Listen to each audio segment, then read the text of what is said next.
All right, so I've been giving this a lot of thought lately, and I've come to the realization that the best way to become a millionaire, are you ready for this? This is really revolutionary, is to either have or have had $1 million. Yeah, and like I'm actually being serious. I really do think it is your best chance. So let's look at our options, right? We have you could start a mega corporation. But how does that work? So if you have no money, you have to work super super hard. You have to just come up with a really great idea and be able to sell it effectively. We've seen so many big corporations like Napster that like they did really good for a little bit and then they weren't thinking about something and it all collapsed. So yeah, you could be like a Bill Gates or a Jeff Bezos if you want to work super hard. And then eventually you get to sit on your yacht and drink pina colada. Alternatively, you could just have money already or know someone who has money. It's a hell of a lot easier to get a loan for something if you're asking someone who's super rich who just is like, oh, I like you, you're a cool person, here's $1 bajillion for your business thing. That sounds real. You're selling like a book. Cool, I like reading. I read all the time in between my business meetings. What have I read recently? Rich Dad, Poor Dad. So, yeah, I think that if you want to start a mega corporation, it's so much easier if you know someone who's super rich or you actually just have money to fund your own business right away and pay for all the marketing and pay for all the graphics and pay for professional people to do it for you. Otherwise, you're going to suffer for years and years and years. And I'm not joking. That is how being a small business works. I know because I have one. Okay, so we've covered trying to start a multinational corporation, right? You could do that. Too much work. Gross. Next option, gambling. So, a surprising amount of North Americans, I don't know about the rest of the world, really truly believe that they will become millionaires if they win the lottery. Which, like, somebody will become a millionaire. But the odds are really, really low. And even when you win $1 million, it's so easy to burn through that if you've never had the experience of having that much money, right? Like there's so many people that their families will start hitting them up for things to pay for, and then suddenly they're not millionaires anymore. And that really sucks. You could also gamble at a casino, which I don't recommend, because after playing a lot of mobile games, I've realized not a great strategy. So with casino mobile games, they're not usually for money, right? They give you fake credits and they're like little bonuses every day so that you can keep playing, right? So the stakes are really low for them to give you extra credit, so they usually do. But the thing is, even with all these extra incentives and bonuses, you are still more likely to lose money than you are to win money. Here's an example. Almost every game I've played, if the minimum bet is like $200,000 for $10, you could spin 15 times before you win, but then that might be worth like 2,000 fake money dollars. You are losing money every time you spin, and then when you do win, it's less than you paid the first time you spun. And everything is random number generators, right? So that's why slot machines are considered provably fair, because there is just a computer randomly deciding what is going to go where in your wheels. So the way that people make money on slot machines is kind of fucked up.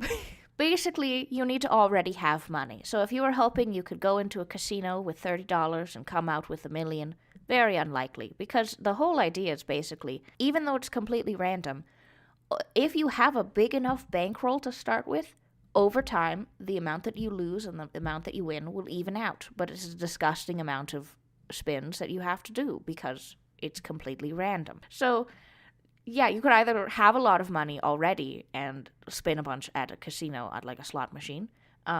You could own the casino, but that means you already have money, right? Usually the house always wins. So you could be a casino owner, make lots of money, but you have to have many money to start because you got to legalize and license everything and hire people to do all the different jobs and buy all the machines.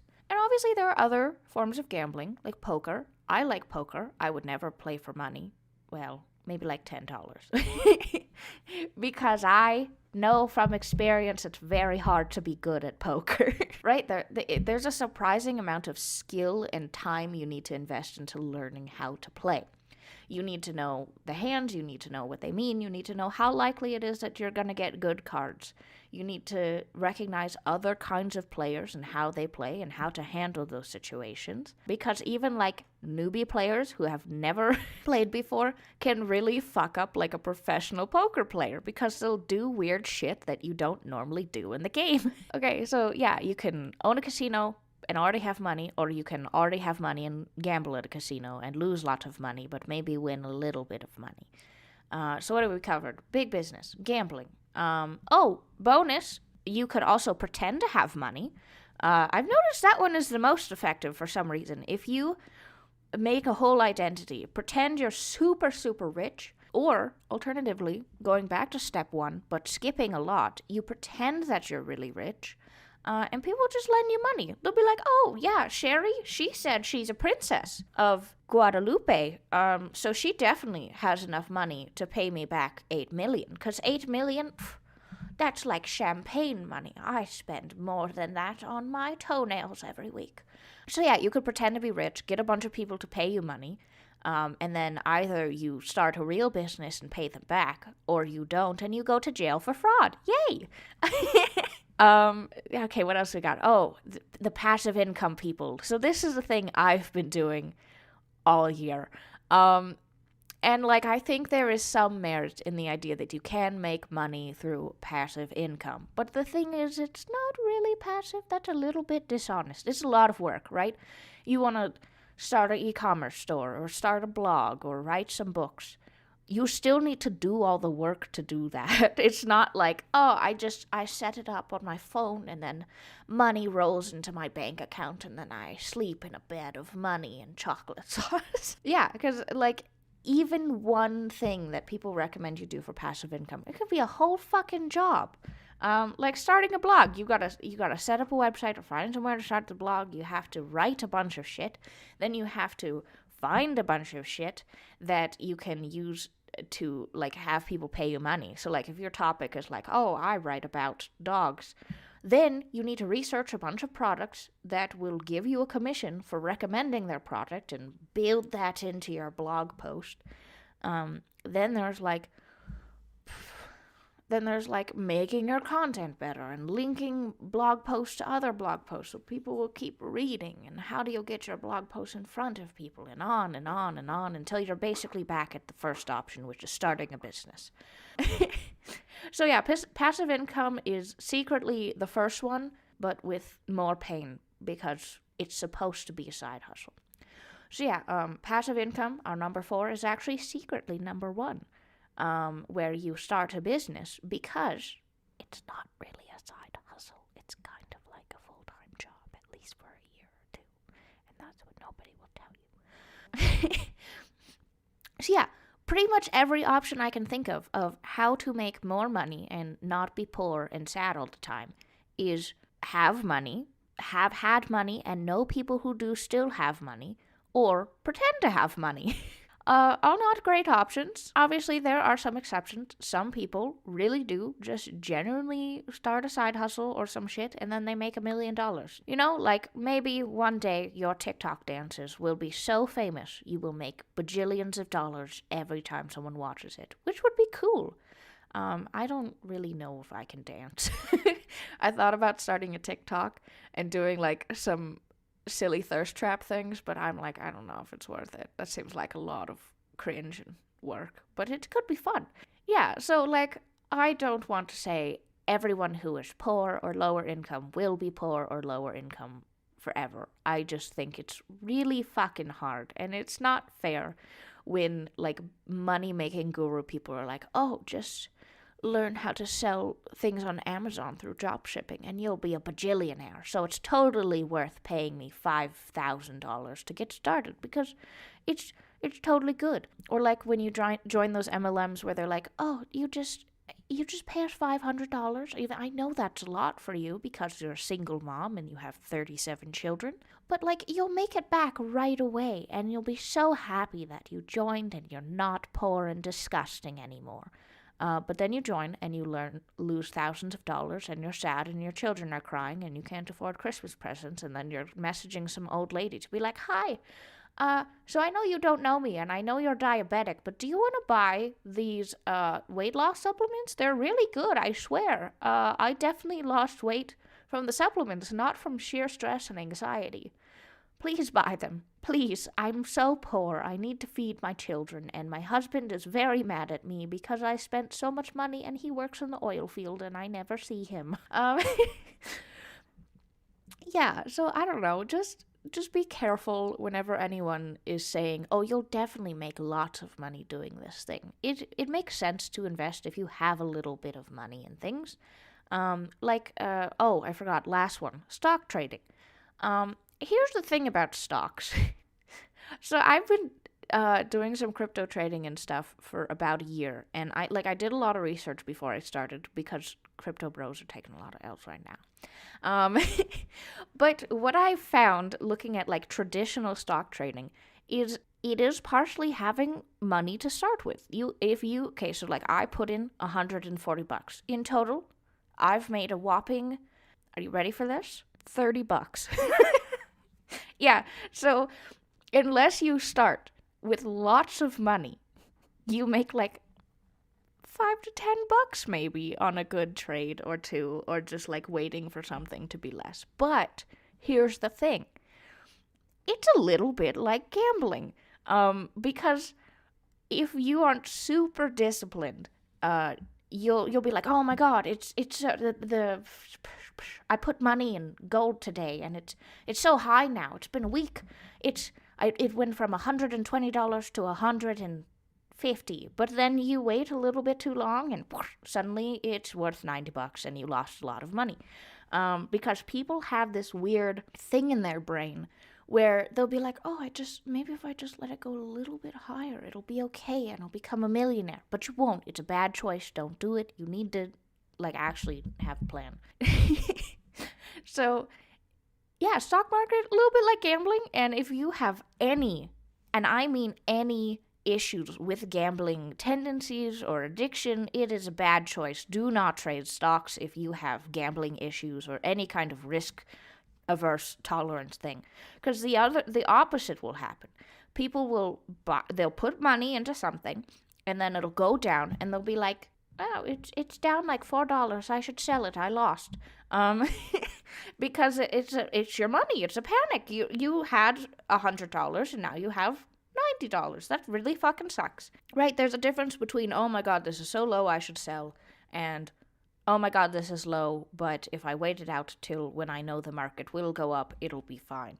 So yeah, if you have any gambling tendencies, you have any anxiety towards reading media about the Forex is going down 337%, all the housing market is going to crash, we're all going to die, and you need to pull out right now because you will definitely be poor and destitute for the rest of your life. If you're susceptible to any of that, you're in a bad spot. If you're one of those people that follow someone like Logan Paul and you're like, oh, he's definitely an investment guy, I should listen to what he says. Don't invest in it. Don't invest in stocks. Don't invest in crypto. Don't do any of that, please. Because anytime someone else is saying, oh, hey, you should totally invest in this thing I invested in, it's super good, they're usually only telling you because it benefits them, right? Even I know. If I was like, oh, hey, this is a crypto coin that I think is really good, and I talked it up super hard, if more people bought it, it would be worth more, and then I would make more money. That's how stock markets work. But in trading, it's always a win-lose situation. There's always a few people who are ahead of the game, and they sell the things, and are like, oh my god, I made so much money. And then everyone else loses money and is sad until the next cycle. That's how trading works. So yeah, if you want to, I would read lots about it. I would learn lots about what actual traders do, and I would keep in mind that you're probably not going to make a lot of money unless you have millions of dollars to burn. It's a little bit like slots, where, you just have to hope that the odds even out, that your 4 good trades beat your 10 bad trades. So, yeah, every option I can think of, you either have to have a lot of money, have had a lot of money, know someone who has a lot of money and will give you that money, or pretend to have a lot of money and commit fraud and go to jail.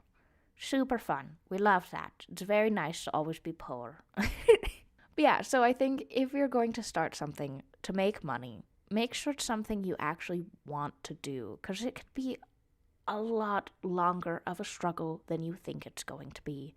And that's kind of sucky, but it's true. So if you really like dogs and you really, really, really want to start a dog washing business, do it. But don't do it because some guy on the internet was like, oh my god, I make $10 million a year washing 5 dogs, and I have a Gucci belt and fancy shoes and a Rolex and one of those chains that has my name on it because I'm super cool, and I shave my head a weird way, and I get so many girls in my Instagram. I pay for them, but you don't know that. That's a secret.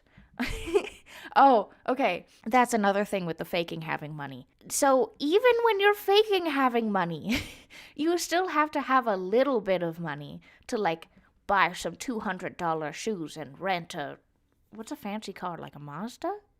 I don't know much about car quality. So yeah, you need to rent the fancy shoes, rent the Mazda, have a plane in the background, be like, yeah, this is my private jet, but it's actually a WestJet plane for an economy class business trip you're taking to, like, I don't even know. Where do people travel? I don't like going outside. Anyways, off topic. You still need to have money to buy your shitty jewelry and your shitty car and your shitty lifestyle, and you need to rent spaces to go pretend to have many money.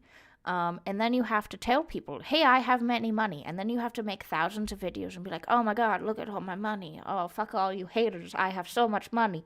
Look at all the money I definitely have. And also, here's all my secrets of how you can have many money like me. It's only $5,000, but you totally won't regret it. Because as long as you work hard and aren't a lazy, gross person, you will also make all the money that I have. And you can have your own koi pond in your backyard. I don't know where it's going with this. So yeah, anyways, be careful with your money. Obviously, you could potentially move up in life if you work really hard and you're smart. That's another thing. It's not just, oh, I worked really, really hard for a long time. It's also being smart about what opportunities you'll take and which ones you'll say no to. But you can do it. I believe in you. I don't know if you will ever be a millionaire, but I believe you can make your situation better. It just takes a little bit of luck and a whole lot of hard work most of the time. But if you want to gamble for fun, that's okay too. Just, set a limit, stay within it, and ignore when people are like, oh my god, I'll give you $10,000 for your first 50 spins. It'll be super good. You won't lose any money. It's totally worth it. Just deposit $200 in my bank account, please. Alright, that was all I wanted to talk about today. So, goodbye.